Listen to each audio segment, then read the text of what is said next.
పోయిన వారం మనం బుక్ చదవలేకపోయాము. అంతకుముందు చదివి మనం ఎక్కడ దాకా వచ్చామో దాని యొక్క సారం బాబా చివరికి ఆ లెక్చర్లో ఒక్క విషయాన్ని మనం నిరూపించుకున్నాము అని బాబా ఆ పిల్లలకు చెప్పటం జరిగింది. ఇది బాబా ఇచ్చిన ఈ లెక్చర్స్ అన్ని కూడా క్రియేషన్ అండ్ ఇట్స్ కాజెస్ అనే అటువంటి ఇవన్నీ కూడా వెస్ట్ రూమ్ అంటే ఇప్పుడు మనకు మ్యూజియం ఉంది అక్కడ మెహరాబాద్లో. ఆ మ్యూజియంలో డిసెంబర్ 1927లో బాబా ఇచ్చిన ఈ లెక్చర్స్ను మనం దాని గురించి చెప్పుకుంటున్నాం. దాని చివర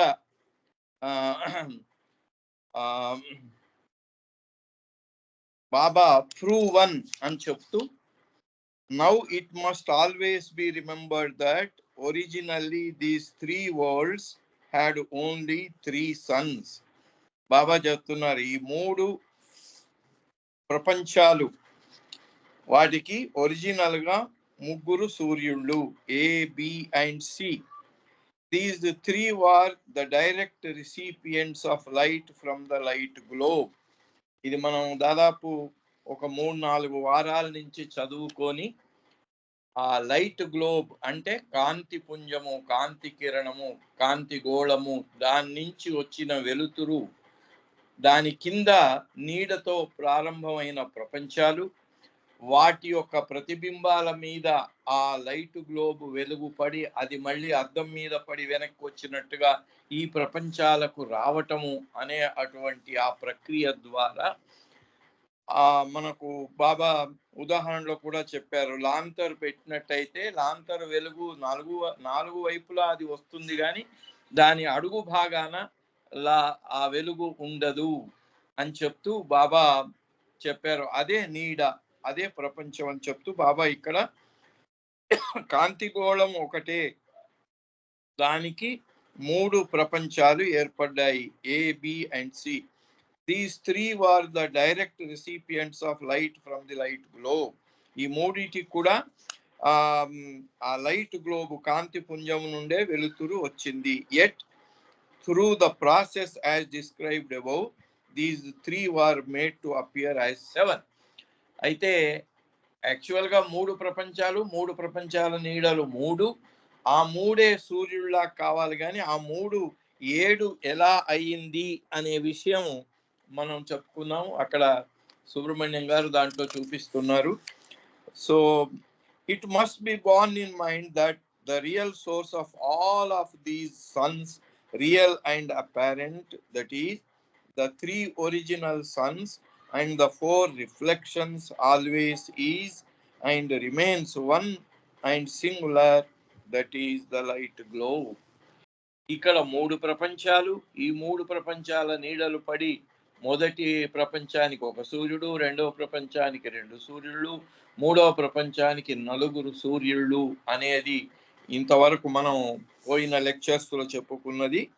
దాంట్లో బాబా చెప్తున్నాడు ఉన్నది కాంతి పుంజము, కాంతి గోళము ఒకటే, దాని నీడ వల్ల ఒరిజినల్ గా 3, దాని రిఫ్లెక్షన్స్ వల్ల ఏర్పడినవి ఇంకొక 4, అలా 7 సూర్యుళ్ళు వచ్చారు అనే అటువంటి విషయం బాబా చెప్పి, మళ్ళీ బాబా ప్రపంచాలు ఎలా వచ్చాయి, ఎన్ని రకాలుగా వచ్చాయి అనే అటువంటిది బాబా మళ్ళీ మనకు ఫిగర్ 23 ఇంతకుముందు మనం దీన్ని చూసి చెప్పుకున్నాము. ఇంతకుముందు కూడా దీన్ని మళ్ళీ బాబా మళ్ళీ ఎన్ని రకాల ప్రపంచాలు ఎలా వచ్చాయి అనే విషయంగా ఫిగర్ 23, ది 7 ప్లానెటరీ రేంజెస్, అంటే ఈ ప్రపంచాలు 7 రకాలైనటువంటి వీటిలో ఎలా వచ్చాయి అనేది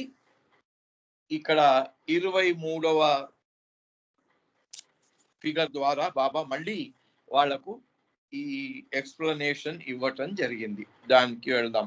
the evolution of the world's, ఈ ప్రపంచాలు ఎలా పుట్టుకొచ్చాయి, ఈ ప్రపంచాలు మనం చూసే ఈ ప్రపంచాలన్నీ ఎలా వచ్చాయి అంటూ దానికి చెప్తూ Baba, in an earlier talk we said that there are 7 worlds as represented in figure 23. ఇప్పుడు అక్కడ ఫిగర్ 23 స్క్రీన్ మీద సుబ్రహ్మణ్యం గారు చూపిస్తున్నారు. అక్కడ చూసినట్టయితే 7 రకాలుగా ప్రపంచాలు పుట్టుకొచ్చాయి. మధ్యలో స్ట్రేట్ లైన్ ఒకటి ఉంది, లెఫ్ట్ సైడ్ వాలుగా 3 లైన్లు, రైట్ సైడ్ 3 లైన్లు. అంటే ఇలా ఒకటే లైన్లో రాలేదు, ఇన్ని 7 రకాలైనటువంటి లైన్లలో వచ్చాయి ప్రపంచాలు అని చెప్తూ Baba, and all of them are inhabited. దీంట్లో బాబా చెప్తున్నాడు, ఈ వచ్చిన ప్రపంచాలన్నిటిలో కూడా దాంట్లో ప్రాణులు ఉన్నాయి. Consider the world's 1 to 7 DJ. ఇక్కడ బాబా ఈ ప్రపంచాలకు ఒక్కొక్క లైన్కి ఒక్కొక్క అక్షరాన్ని చెప్తున్నారు. ఇప్పుడు మనం ఫిగర్లో చూస్తున్నాము, మధ్యలో ఉన్నటువంటి స్ట్రేట్ లైన్లో ఉండే ప్రపంచం అది G కింద పెట్టారు. ఇక లెఫ్ట్కి వచ్చినట్టయితే DEF అని లెఫ్ట్ సైడ్లో పెట్టారు. రైట్ సైడ్లో HIJ అని 3. ఈ 3, 3, 6 మధ్య స్ట్రేట్ లైన్ 7. 7 రకాలుగా ప్రపంచాలు సృష్టిలోకి వచ్చాయి అనే విషయాన్ని బాబా చెప్తూ, ఈ 1 to 7 లెఫ్ట్ సైడ్లో ఉన్నవి DEF అనే 3 రకాలైనటువంటి లైన్లలో వచ్చినటువంటి ప్రపంచాలు, రైట్ సైడ్లో JIH ఇక్కడ 3 రకాల్లో వచ్చినవి. పైన వాటికి నంబర్లు ఎలా ఇచ్చారంటే, లెఫ్ట్ సైడ్ ఉన్నవి 1 అక్కడ ఉంది, 2 మళ్ళీ రైట్ సైడ్లో ఉంది, 3 left side, 4 right side, 5 left side, 6 right side. ఇక 7వ నెంబర్ సరిగ్గా మధ్యలో ఆ క్రియేషన్ పాయింట్ నుంచి స్ట్రేట్ గా వచ్చింది G. అది evolution advances variously in these 7 worlds as detailed in our earlier explanations. ఇప్పుడు ఈ 23 ఫిగర్లో చెప్పింది ఇంతకు ముందు కూడా చెప్పటం జరిగింది. ఇవి ఈ 7 రకాలైన ప్రపంచాల ద్వారా ఈ ఎవల్యూషన్ పరిణామం, ఈ సృష్టి ఆవిర్భావం జరిగింది అని చెప్తూ, ఇది ఇంతకు ముందే చెప్పుకున్నాము అనే విషయం కూడా బాబా అక్కడ చెప్తున్నారు. That is only stone. అంటే ఈ 7 రకాలైనటువంటి ప్రపంచాలు పుట్టుకొచ్చిన వాటిలలో దీంట్లో మొట్టమొదటి రకానికి అంటే నెంబర్ 1 లెఫ్ట్ సైడ్లో లాస్ట్ ఉన్నదాన్ని నెంబర్ 1 అన్నారు. నెంబర్ 1లో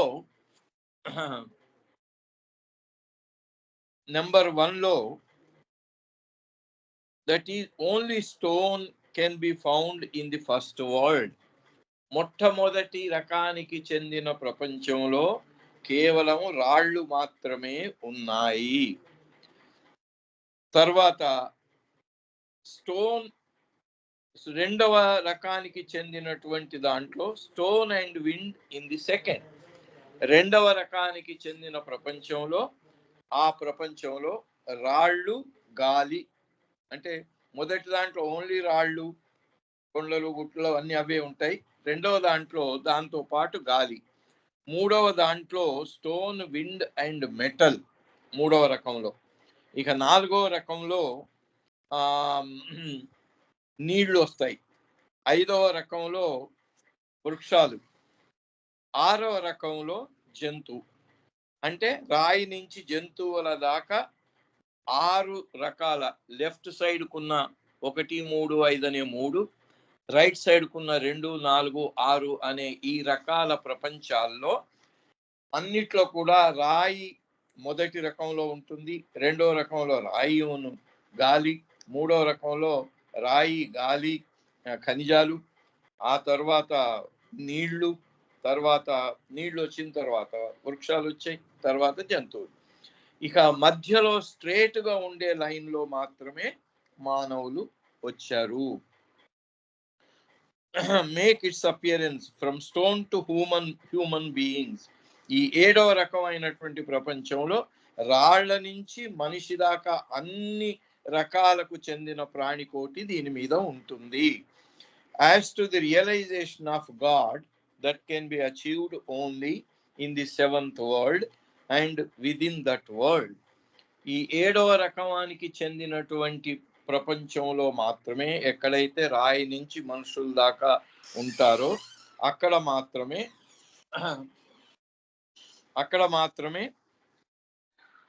భగవదైక్యం పొందటానికి, మోక్షం పొందటానికి వీలు ఉంది. మిగిలిన ఏ ప్రపంచంలో కూడా మోక్ష ప్రాప్తికి అనువైన వాతావరణం లేదు, అక్కడ వీలు పడదు.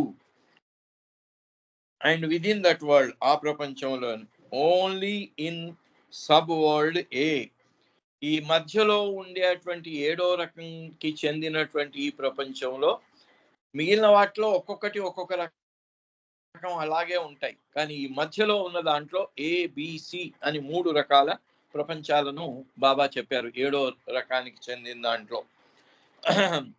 Which is a member of the 3 world group A, B and C. A పైన ఉంది, బి మధ్యలో ఉంది, సి కింద ఉంది. ఈ 3 రకాలైనటువంటి ప్రపంచాలు ఎక్కడైతే మానవులు నివసిస్తూ ఉన్నారో అవి ఈ 3 రకాలైన ప్రపంచాలు అని చెప్తూ ఫిగర్ 8 ఆన్ పేజ్ 125, అంటే ఈ 23వ ఫిగర్లో ఉన్నది 8వ ఫిగర్లో కూడా ఇది మనం చదువుకున్నాం.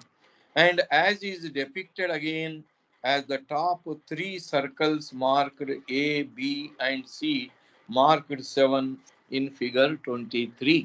ఇప్పుడు ఈ ఫిగర్ 23 సుబ్రహ్మణ్యం గారు చూపిస్తున్నారు. పాతది 8వ నెంబర్ది కూడా వెళ్ళి చూపించారు. ఇప్పుడు ఈ 23వ ఫిగర్లో మధ్యలో ఉండే అటువంటి ఆ 7వ రకానికి చెందిన ప్రపంచంలో ఏ, బి అండ్ సి అనే దానికి ఒక బ్రాకెట్ పెట్టి 3టిని చూపించారు. దాని గురించి బాబా చెప్తూ, now when it happens in the course of time that world A in the 7th world range or projection cools down, world A moves aside into the pokal. ఇప్పుడు A B C అని 3 రకాలైన ప్రపంచాలు 7వ రకంలో sub categories A, B and C, వాటి గురించి ముందు వస్తుంది ఆ ఏబిసి ఎందుకు చెప్పారనేది. అయితే ఏ ప్రపంచం ఎప్పుడైతే చల్లబడిపోతుందో, అంటే మన భూమి ఉంది, భూమిలో వేడి ఉన్నంత వరకే ఇక్కడ ప్రాణులు నివసిస్తాయి. భూమిలో ఆ వేడి లేకుండా పోయి చల్లబడిపోయిన తర్వాత ఇక్కడ ఈ వాతావరణాలు ఇవన్నీ ఏవి ఉండవు. అప్పుడు అది జారుకొని ఆకాశంలోకి వెళ్ళిపోతుందట. పోకాల్ అంటే శూన్యము, ఆకాశాన్ని శూన్యము అన్నారు, దాన్ని ఆకాశం అన్నారు. దాంట్లోకి జారుకుంటుందట అది. And the world immediately below it, world B takes its place. అక్కడ ABC అని 3 ప్రపంచాల్లో ఏ ఎప్పుడైతే చల్లబడి పక్కకు తప్పుకుంటుందో అప్పుడు బి ఏ స్థానానికి వస్తుంది, సి బి స్థానానికి వస్తుంది. 6వ రకానికి చెందిన ప్రపంచాల్లో, అంటే మనుషులు తప్ప జంతుజాలం దాకా ఏర్పడినటువంటి ఆ భూగోళము మళ్ళీ వచ్చి ఈ సి ప్లేస్లోకి వచ్చేస్తుందట. అలా ఈ పరిణామము, ఆ ప్రాసెస్ జరుగుతూ పోతూ ఉంటుందన్నమాట. C moves into the position of B and the world బిలో C rises up and fills the spot that C had occupied. How does all this transpire? ఇవన్నీ ఎలా జరుగుతాయి అంటే ఆటోమేటిక్గా జరుగుతున్నాయి అంటే ఆటోమేటిక్గానే జరుగుతున్నాయి. కానీ దానికి కర్త, భర్త, హర్త 3 పాత్రలు వహిస్తున్న భగవంతుడు ఆయన. అంటే ఎవరి డైరెక్షన్ లేకుండా జరగవు. ఎవరైనా అనవచ్చు, నాస్తికులు అంటారు అది ఆటోమేటిక్గా జరిగిపోతుందండి, దానికి ఎవరు ఏంటి అంటే ఆటోమేటిక్గానే జరుగుతుంది. కానీ ఆటోమేటిక్గా జరిగిన, ఇప్పుడు ఎక్కడ ఫ్యాక్టరీలో ఏదైనా ప్రొడక్షన్ ప్రాసెస్ అంతా ఆటోమేటిక్గా జరిగిపోతుంటుంది. కానీ అక్కడ ఉండి అబ్జర్వ్ చేసేవాడు ప్రతి సెక్షన్కు ఒకడు కూర్చొని చూస్తూ ఉంటాడు. అది ఎక్కడ ఏది పోయినా వెంటనే ఆపేసి దాన్ని సరిచేసి మళ్ళీ స్టార్ట్ చేస్తూ ఉంటారు. అలాగే ఈ సృష్టి అంతా కూడా ఆటోమేటిక్ గా నడిపించేవాడు మాత్రం ఉన్నాడు, సృష్టికర్త. Let us review the situation once again. దీన్ని మళ్ళీ ఒకసారి మనం ఈ పరిస్థితిని గమనిద్దాము అని బాబా చెప్తున్నారు. In world A of the 7th range, ఇక్కడ 7 రకాలైన ప్రపంచాలకు 7 అంటే ఒక్కొక్క రకానికి ఒకటే ప్రపంచం లేదు, అనేకమైన ప్రపంచాలు ఉన్నాయి. కేవలం రాళ్ళు మాత్రమే ఉన్న ప్రపంచాలు ఎన్నో ఉన్నాయి. అలాగే రాళ్ళు గాలి ఉన్న ప్రపంచాలు ఎన్నో ఉన్నాయి. అలాగే రాళ్ళు గాలి నీరు ఖనిజాలు నీరు ఉన్నవి ఎన్నో ఉన్నాయి. అలాగే వృక్షాలు జంతువులు ఉండేవి కూడా ఎన్నో ఉన్నాయి. వాటికి ఒక్కొక్క దానికి ఒక్కొక్క రకం కింద బాబా చెప్పారు. ఇక్కడ 7 రకాలు కేవలం రకమే, నంబరు ఒకటికే పరిమితమై లేదు. 7 రకాలు కాబట్టి 7 రకాల ప్రపంచాలు 7 ఉన్నాయి అంటే తప్పవుతుంది. అక్కడ 7 లేవు. ప్రతి రకంలో కూడా ఎన్నో లెక్కలేనన్ని ప్రపంచాలు ఆవిర్భవించి ఈ సృష్టిలో తిరుగుతూ ఉన్నాయి. అందుకని beginning take place from the beginning in atom form to the culmination of evolution as the human. వీటిలో చూసినట్టయితే మనం ఏ ప్రపంచాన్ని తీసుకుందాం, ఎందుకంటే అక్కడ అన్ని జీవరాశులు మనుషులు కూడా ఉన్నారు. అయితే ఆ మనుషులు కూడా ఉన్నటువంటి ఆ ఏ అనేటువంటి భూమి, the same evolutions occur in B also as in C. అయితే మన ప్రపంచం మీద ఏ అనే దాన్ని మన ప్రపంచం మనం ఉన్నటువంటి ఈ భూమితో పోల్చి ఇది ఏ పొజిషన్ లో ఉన్న భూమి అని చెప్పారు గనక దాని కింద బి, దాని కింద సి. అయితే ఏలో ఎలాగైతే ఇవన్నీ ఇన్ని ప్రాణులు ఇవన్నీ ఈ పరిణామం జరిగిందో అట్లాగే బిలో సిలో కూడా జరిగింది. ఆ బిలో సిలో కూడా మానవులు ఉన్నారు. Now all 3 of these sub world's belong to the 7th greater world. వీటన్నిటిలో కూడా మధ్య స్ట్రేట్ లైన్ లో ఉన్నటువంటి 7వ రకానికి చెందిన ప్రపంచాలు అవి పరిపూర్ణంగా అన్ని రకాలైనటువంటి ప్రాణులు ఉద్భవించినటువంటివి కనుక అవి greater 7th greater world. So when these 3 shift in their evolutionary sequence, what would take the place of the last of these C in the 7th group? అయితే ఇట్లా ఏ దాని లైఫ్ అయిపోయి అది జారుకున్నప్పుడు ఏ స్థానానికి బి వెళ్ళటం, బి స్థానానికి సి రావటం, C స్థానానికి ఇంకొకటి రావటం, ఇవన్నీ ఎలా జరుగుతున్నాయి అంటే naturally the 6th world would perform this function.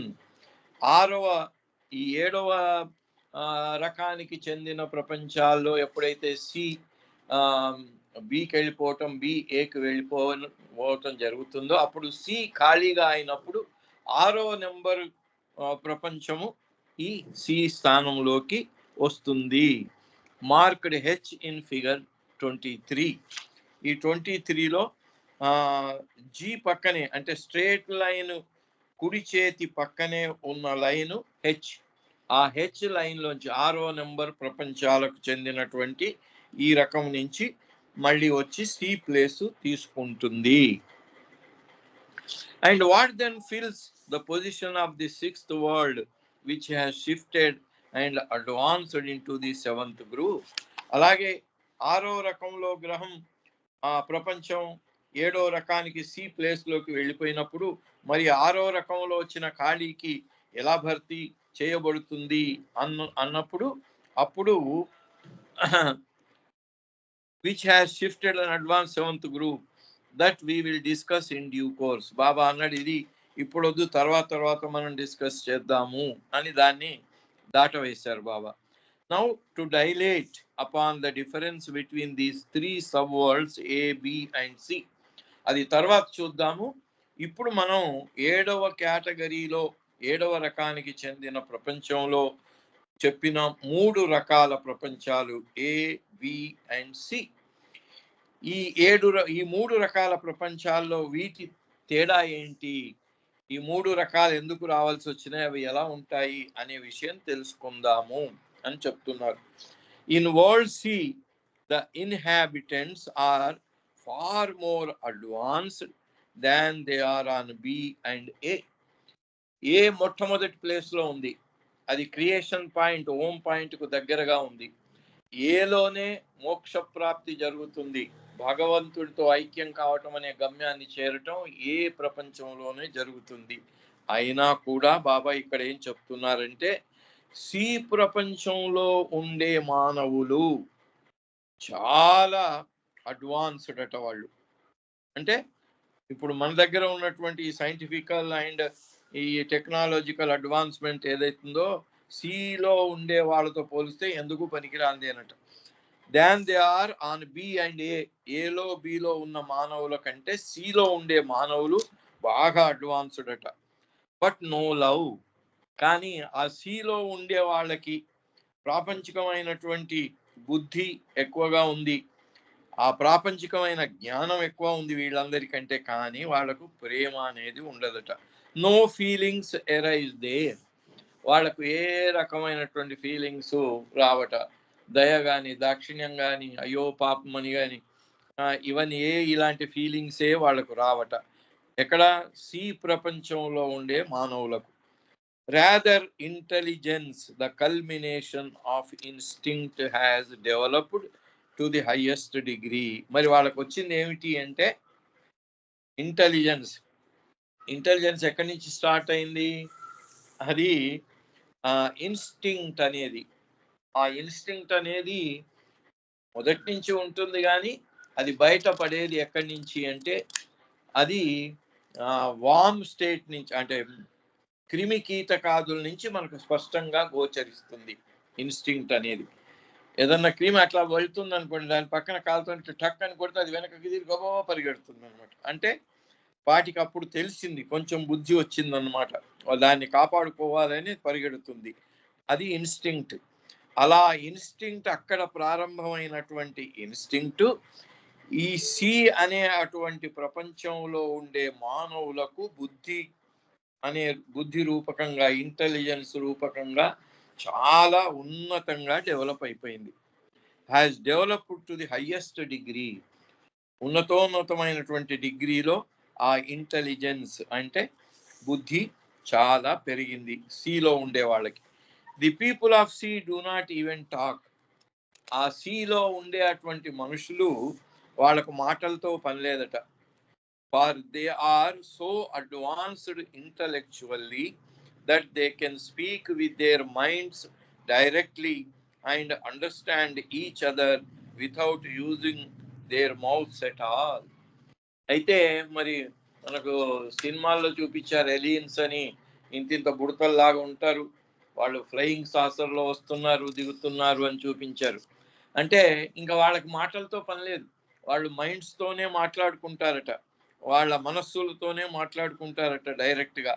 నోరు తెరిచే పని ఉండదట వాళ్ళకి. అంత బుద్ధి కుశలత అంతగా పెరిగిపోయిందన్నమాట, పెరిగి ఉంటుంది ఆ సి ప్రపంచంలో ఉండే మనుషులకి. And understand each other without using there mouths at all, నోరు తెరవకుండానే బుద్ధి ద్వారా వాళ్ళు మాట్లాడుకుంటారట. కనుసైగలతో మాట్లాడుకునే వాళ్ళు ఉంటారు. కొత్తగా పెళ్ళైన వాళ్ళు, బాబా సందర్భంగా చెప్తూ, కొత్తగా పెళ్ళైన వాళ్ళు 10 మందిలో కూర్చొని మాట్లాడుతూ ఉన్నా కూడా మిగిలిన వాళ్ళతో కలిసి ఉన్నట్టుగానే ఉండి వాళ్ళిద్దరు మాత్రం కనుసైగలతో మాట్లాడుకుంటారట, నోటి మాటతో పని ఉండదు. అట్లాగే ఈ సి ప్రపంచంలో ఉండేవాళ్ళు మనస్సుల ద్వారా డైరెక్ట్గా మాట్లాడేసుకుంటారట, వాళ్ళకు మాటలతో పని లేదు. Their intelligence is so great as to enable them to express their thoughts to each other directly without recourse to gross means.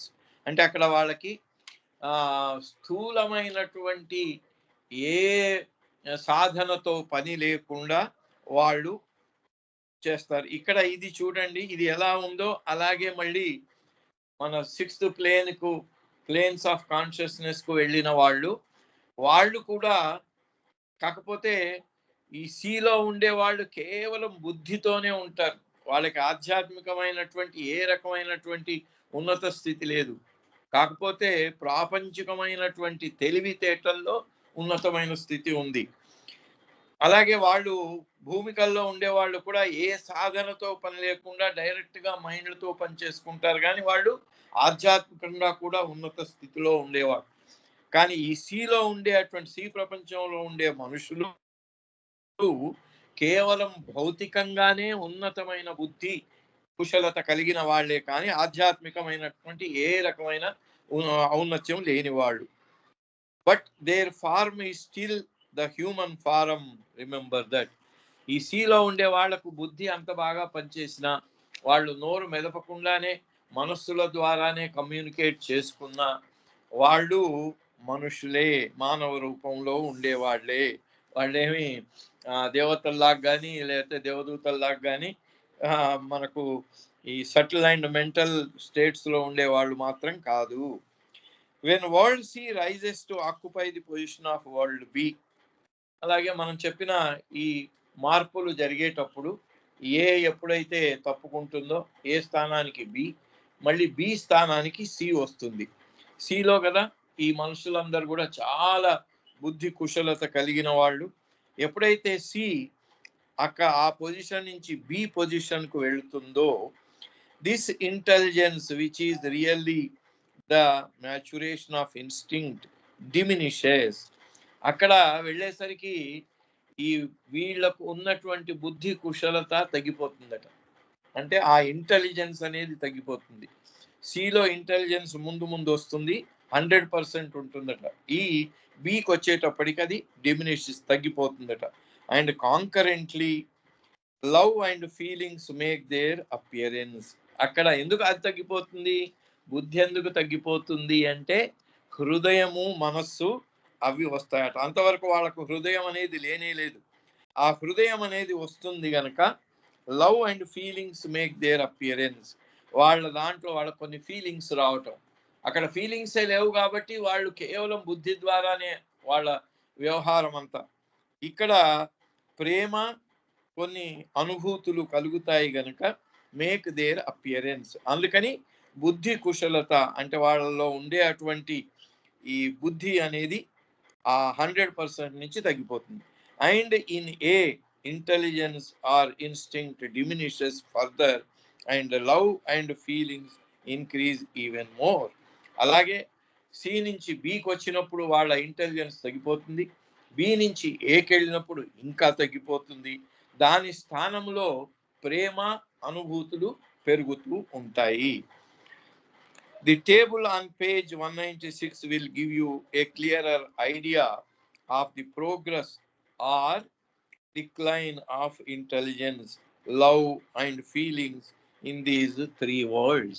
ఇప్పుడు మనం చెప్పుకున్నటువంటి ఈ మూడు ప్రపంచాలు ఏబిసి అనే వాటిలో ఎట్లా ఈ ప్రేమ, ఈ బుద్ధి ఇవి ఎట్లా పెరుగుతాయి, ఎన్ని పాళ్లలో వస్తాయి అనేది 196వ పేజీలో బాబా ఒక చార్ట్ ఇచ్చారు.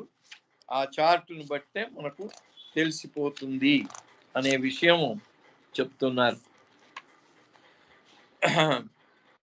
The table on page 196 will give you a clearer idea of the progress of or decline of intelligence, love and feelings in these three worlds, A, B and C. Let us take the figure of the rupee comprised of 16 annas, which can be divided proportionately in table 4. ఇక్కడ ఈ table 4 196వ పేజీలో table 4 వస్తుంది. దాంట్లో బాబా ఒక రూపాయి నాణ్యంలో దాంతో పోల్చి చూపించారు. ఇక్కడ రూపాయి నాణ్యం 16 అణాలు 100% కింద తీసుకొని, ఇప్పుడు అది స్క్రీన్ మీద మరి ఆయన చూపిస్తారేమో చూద్దాము. సో ఈ చార్ట్లో ఏముందంటే సిబిఏ అని ప్రపంచాలను చూపించారు. ఆ ప్రపంచాల తర్వాత ఆ ప్రపంచాల్లో ప్రేమ ఎలా ఉంటుంది, ప్రేమ బుద్ధి ఎలా ఉంటుంది అనే విషయం చూపిస్తూ సి ప్రపంచంలో ఇఫ్ ఇంటెలిజెన్స్ ఈజ్ 16 అనాస్ ఆర్ 100%, లవ్ అండ్ ఫీలింగ్స్ 0. అక్కడ చార్ట్లో పెట్టారు ఆయన, కానీ అది చిన్నగా ఉంది. సో దాంట్లో మొట్టమొదలు సి ఉంది, ఆ సిలో 16 అణాలు కేవలం బుద్ధి కుశలతే. అక్కడ చూపిస్తున్నారు అణాలు 16 అణాలు మొత్తం. ఇక్కడ రెండవ ఇది ఇంటెలిజెన్స్. ఆ మూడవది బ్రౌన్ కలర్ లో వచ్చిందేమో ప్రేమ, ఫీలింగ్స్. సి ప్రపంచంలో ఉండే వాళ్ళకి 16 అణాలు అంటే 100% ఇంటెలిజెన్సే ఉంటుంది. ప్రేమ, ఫీలింగ్స్ 0. అక్కడ 0 చూపించారు. అట్లాగే నెక్స్ట్ సి కింద బికి వచ్చేటప్పటికి ఇంటెలిజెన్స్ 12 అనాస్, 12 అణాలు. అంటే రూపాయిలో మనకు 16 అణాలు ఉంటాయి. ఇప్పుడు మనకు అణాలు విషయం తెలియదు. అప్పుడు బాబా ఈ లెక్చర్లు ఇచ్చినప్పుడు అణాలు ఉన్నాయి కాబట్టి ఇప్పుడు మనకి ఏముంది 100 పైసలే. ఇప్పుడు మనకు రూపాయి కంటే కింద మనకు నాణ్యాలలో ఏ రకమైనటువంటి అవసరం కానీ ఆ నాణ్యాల లభ్యత కానీ లేకుండా పోయింది. ఇప్పుడు ఇక్కడ సిలో బాబా చూపించి 16 అణాలు, అప్పుడు రూపాయికి 16 అణాలు. 16 అణాలు బుద్ధే ఉంది, ప్రేమ, అనుభూతులు 0. సెకండ్ బి వరల్డ్కి వచ్చేటప్పటికి ఇంటెలిజెన్స్ 12 అణాలు. 12 అణాలు కాబట్టి ఇక 4 అణాలు, మిగిలిన 4 అణాలు అంటే 4 అణాల బుద్ధి తగ్గిపోయింది బి ప్రపంచంలో. ఆ 4 అణాల స్థానంలో ప్రేమ, అనుభూతులు వచ్చాయి 25%, 75%. ఇక ఏ వరల్డ్ అంటే మన ప్రపంచం, మనం ఇప్పుడు ఉన్న ప్రపంచం ఏ కేటగిరీకి చెందిన ప్రపంచం కాబట్టి ఏ ప్రపంచానికి వచ్చేటప్పటికి 8 అణాలు బుద్ధి, 8 అణాలు ప్రేమ, అనుభూతులు. మరి మన ప్రేమానుభూతులు ఉన్న ప్రపంచంలోనే మన ప్రేమ ఇలా ఉంటే ఇక ఆ బి అండ్ సి ప్రపంచాల సంగతి ఏం చెప్తాం మనం. సో మన ప్రపంచంలోనే బాబా మన మధ్యన ఉండి ఇప్పుడు మరి మనకు గీతలో చెప్పినట్టు మరి భగవంతుడు ఎప్పుడు వస్తాడంటే అధర్మం పెరిగి ధర్మం అడుగంటి పోయినప్పుడు వస్తాడన్నారు కదా. మన ప్రపంచంలోనే ఎక్కడైతే బుద్ధి, ప్రేమ రెండు ఈక్వల్గా 50-50% ఉన్న చోటనే పరిస్థితి ఇలా ఉంది ఇప్పుడు అవతారిక కాలంలో. సో అది మనం పక్కన పెట్టేసి బాబా చెప్పిన ఈ ఈక్వేషన్లో ఏకి వచ్చేటప్పటికి అంటే మన రకమైన ప్రపంచానికి వచ్చేటప్పటికి 8 పాళ్ళు బుద్ధి, 8 పాళ్ళు ప్రేమ. బిలోకి వెళ్ళేటప్పటికి 12 అణాల బుద్ధి, 4 అణాల ప్రేమ అంటే 75%, 25%. ఇక సిలో 100% బుద్ధే, ప్రేమ, అనుభూతులు లేవు అనేది ఆ సి చార్ట్ గురించి బాబా చెప్తూ it is for this reason that Hafiz says. అందుకని ఈ విషయంలో హఫీజ్ ఇలా చెప్పాడట, the gate of truth is much higher than the gate of intellect. అయితే సత్యానికి ముందు ఉండే అటువంటి ద్వారము much higher than the gate of intellect. బుద్ధికి ముందు ఉండే, బుద్ధి అనేది ఒక గది లేదా ఒక ఇల్లు అనుకోని, ప్రేమ అనేది ట్రూత్ సత్యం అనేది ఒక ఇల్లు అనుకుంటే ఆ సత్యం ముందు ఉండే అటువంటి గేట్ అది చాలా ఉన్నతమైందట. బుద్ధి అనే అటువంటి ఆలయానికి ఉండే గేటు అది దానికంటే అధమమైనది. O you lover of truth, only one who can keep his very life in his sleeves can kiss that higher state. అంటే అందుకే మనం బాబా సమాధిలోకి వెళ్ళినప్పుడు అందరూ గడప దగ్గర దండం పెట్టి మళ్ళీ లోపలికి వెళ్తారు. అంటే అది సత్యం యొక్క ద్వారం కనుక ఆ ద్వారం దగ్గర కూడా దండం పెట్టుకొని పోతారు. ఎందుకంటే ఆ ద్వారం దగ్గరికి చేరటమే చాలా కఠినం. అంటే బాబా సమాధి ద్వారం చేరటం అనేది ఫిజికల్ గా మనం వెళ్తున్నాం. మనం నిజంగా బాబా యొక్క సత్యం అది ఎక్కడుంది? అణువణువున మొత్తం యావత్ విశ్వం అంతా నిండి ఉంది. మనం ఉన్న చోటనే మనం టర్న్ అయిపోయి అటు వెళ్ళిపోవాలి. ఇంతకుముందు లెక్చర్స్ లో బాబా చెప్పారు, మనం వెళ్ళే మార్గం కేవలం ప్రాపంచికమైన మార్గం, ప్రపంచం కోసం జీవించడం అనే మార్గంలోనే వెళ్తున్నాం. ఈ మార్గంలో మనం అబౌట్ టర్న్ తీసుకోవాలట, ఉలట్ వెళ్ళాలట. అంటే వెనక్కి తిరగాలి. ఏమిటి? ప్రపంచం కోసం కాకుండా పరమాత్ముని కోసం బ్రతకటం అనేది అబౌట్ టర్న్ అన్నమాట, వెనుదిరగటం. అందుకే బాబా సమాధిలోకి వెళ్ళిన తర్వాత వెనుదిరగరు. వెనుదిరిగిపోతే మళ్ళీ ప్రపంచం వైపు తిరిగినట్టు అవుతుంది అని. చింతామణి గారు కూడా ఒక పాట రాశాడు, వెనక్కి వెనక్కి వెళ్ళలేకనే వెళ్తున్నా అని. అంటే సత్యం వైపు ఒకసారి తిరిగిన తర్వాత మళ్ళీ వెనక్కి తిరగకూడదు. అందుకని ఇక్కడ సత్యం యొక్క ద్వారమే చాలా ఉన్నతమైంది, అక్కడికి చేరటమే కష్టము. అందుకని ఇంటలెక్ట్, బుద్ధి యొక్క ద్వారం అది. అందుకే మనకు సి ప్రపంచంలో మొత్తం బుద్ధే ఉంది, బిలో 75% 25% ఉంది, మన భూమితో ఈక్వల్ అయిన ఏ కేటగిరీ భూమిలో 50-50 ఉంది. అందుకని హఫీజ్ చెప్తున్నాడు, ఒరే బాబు, సత్యం యొక్క ద్వారము చాలా ఉన్నతమైంది, అక్కడికి నువ్వు చేరాలి అంటే నీ ప్రాణాలను అరచేతిలో పెట్టుకొని, అంటే సర్వము సమర్పించటానికి సిద్ధంగా ఉంటే, ఏం సర్వము? నశ్వరమైన ఈ ప్రపంచానికి సంబంధించిన సర్వాన్ని మనం అర్పణ చేయటానికి సిద్ధంగా ఉంటే మాత్రమే సత్యం యొక్క ద్వారం దగ్గరికి వెళ్ళగలుగుతాము. Love is higher than intelligence. ప్రేమ బుద్ధి కంటే ఉన్నతమైంది. One who rises beyond intelligence wins love. ఎవరైతే ఈ బుద్ధి, మరి ప్రపంచంలో కూడా మనం ఇప్పుడు చాలా, సపోజ్ బాబా విషయానికే వచ్చినట్టయితే, బాబా దాంట్లో మనకు ఇక్కడ బాబా చెప్పారు, అందుకనే బుద్ధి ద్వారా తెలుసుకున్నటువంటి జ్ఞానం ఏదైతే ఉందో అది ఇక్కడ సి ప్రపంచంలో ఉండే వాళ్ళకు బుద్ధి ఉంది, కానీ ప్రేమ అస్సలు లేదు.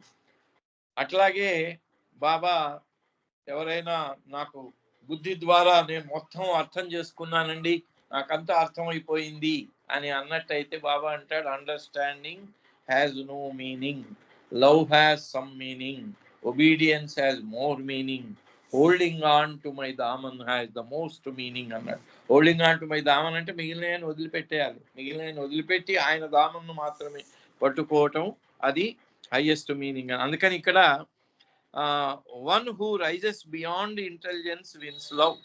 బుద్ధిని కాస్త పక్కకు పెట్టి, బుద్ధిని పక్కకు పెట్టి కొంచెం ప్రేమను పొందినట్టయితే, బుద్ధి ఫుల్గా ఉండి అన్నీ నాకు తెలుసు అన్నవాడికి ప్రేమ రాదట. అయ్యో ఏం తెలుసు నాకు ఇంకా ఏమి అనుభూతే రాలేదు అని, నాకు అనుభూతి కావాలి అని కొంచెం ఆ బుద్ధిని తగ్గించుకొని, బుద్ధి లెవెల్ను తగ్గించుకున్న వాడికి ప్రేమ కలుగుతుందట.